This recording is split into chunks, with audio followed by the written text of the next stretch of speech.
Le projet que j'ai l'honneur de vous présenter a été initié par la fondation Kémi Malaika Suisse, qui est une fondation d'utilité publique. Et cette fondation-là a passé maintenant le flambeau au groupe scolaire Calan, que j'ai l'honneur de diriger. Et donc nous avons donc avec une société qui s'appelle Emedoué, donc mise en place la construction de ce projet. Emedoué è un'azienda italiana che è sul mercato da più di 40 anni in circa 34 paesi con 70 linee produttive. Queste linee produttive fondamentalmente servono per produrre i pannelli che vedete alle mie spalle.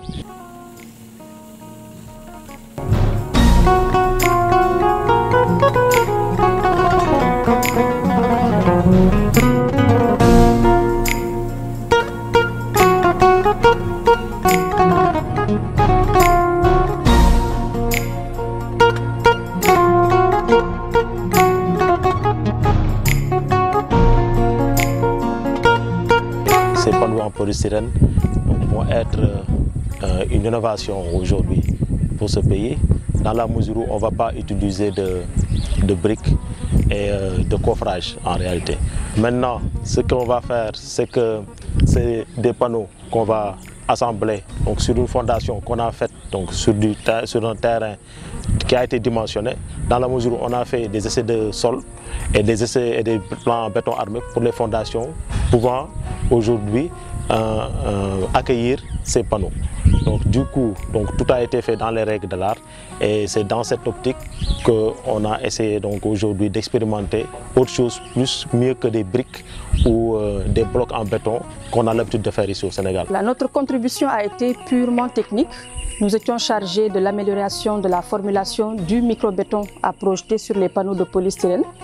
Donc il y avait une formule de base qui donnait bien, mais nous souhaitions simplement réduire le rapport eau sur ciment, donc mettre moins d'eau dans la formule tout en ayant un micro-béton plus plastique, donc beaucoup plus facile à projeter. Le fait de réduire l'eau augmente également les résistances mécaniques du micro-béton qui est projeté. Nous avons également amélioré la formule en ajoutant du latex qui va permettre d'hydrofuger un peu le mélange, donc de le rendre étanche aux eaux de pluie éventuelles, et qui va permettre également une meilleure accroche du micro-béton projeté sur la surface de polystyrène. Dans le cas d'espèce, on a pu faire une économie d'eau de 30% quand on compare avec la formule initiale, donc 30% d'eau économisée avec une meilleure plasticité et donc une meilleure facilité de projection du béton sur les parois en polystyrène.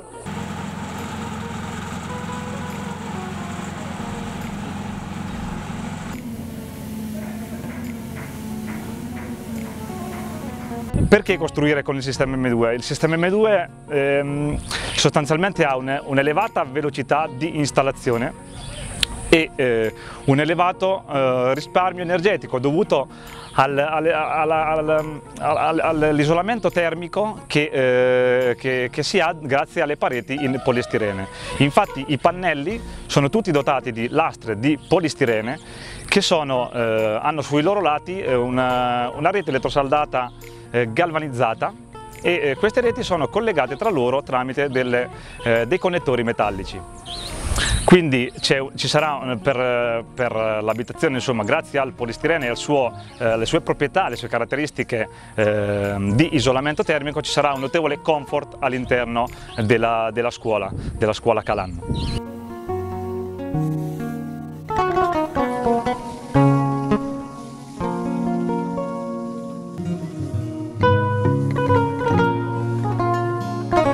C'est des bâtiments énergétiques que l'on va aujourd'hui construire dans la mesure où on va gagner jusqu'à 70% d'énergie en moins.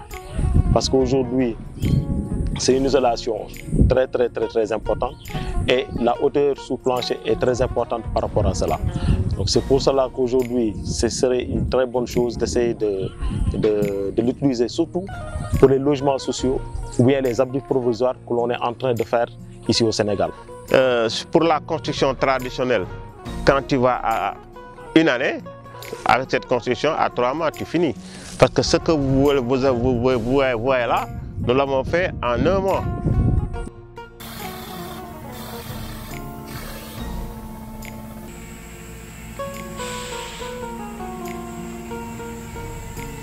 Donc on projette du béton, c'est du béton qu'on va projeter, mais là où on gagne encore plus et là où c'est écologique, c'est qu'on n'utilise pas de bois de coffrage.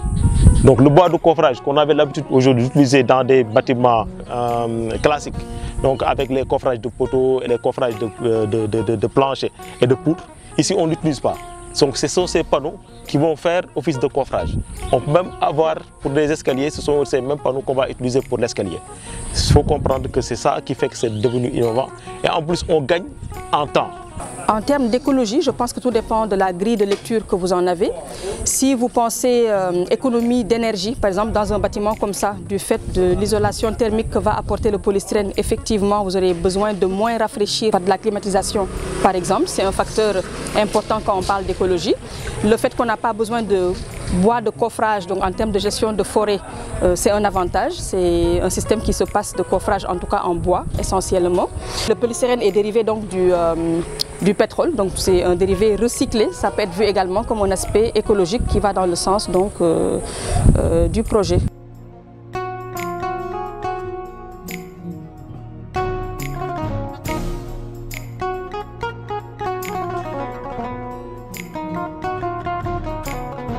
Maintenant, par rapport au coût, c'est là où on demande aujourd'hui d'être accompagné. Parce que si on fait importer des panneaux depuis l'Italie pour les faire venir ici au Sénégal et après construire avec, ça devient un peu plus cher dans la mesure où il y a des contraintes qu'on va rencontrer. Aujourd'hui, ce qui serait bénéfique, ce serait d'implanter une usine ici, de créer nos propres panneaux polystyrène. Non seulement ça fera de la main-d'œuvre locale, mais en même temps, ça permettra d'être beaucoup moins cher. C'est possible de construire avec ce matériel quand l'usine sera installée au Sénégal. Mais là, l'usine est en Italie, donc il va falloir faire l'importation, faire la douane et ça coûte un peu cher. C'est une école qui va de la maternelle au lycée. Donc, avec un projet aussi d'enseignement professionnel. Donc, un centre de formation professionnelle qui aussi aura sa place en plus du projet de sport, donc avec des terrains de football et des terrains de basket. Per ultimo, ma non ultimo, possiamo anche dire che M2 offre un know-how, cerca di trasferire il know-how alla popolazione locale, agli operai locali. Quindi è possibile impiegare nel cantiere anche persone che non hanno competenze specifiche nel cantiere, quindi utilizzare anche, impiegare persone locali che non hanno magari esperienze in cantiere. Questo è quello che sto facendo io qui, quindi trasferire tutte le conoscenze alla squadra qui. Ci sono anche persone che magari sono per forza delle persone abituate a lavorare nelle costruzioni, ma hanno pian piano appreso il meccanismo e sono davvero contento del risultato ottenuto. Le coût du projet est de 1,5 milliard en tout, mais la première phase, nous comptons normalement aller à 250 millions pour la première partie. Financé par M. Bonato Costa et la Fondation Kémi Malaika. Donc, une infime partie est financée par l'école Calan.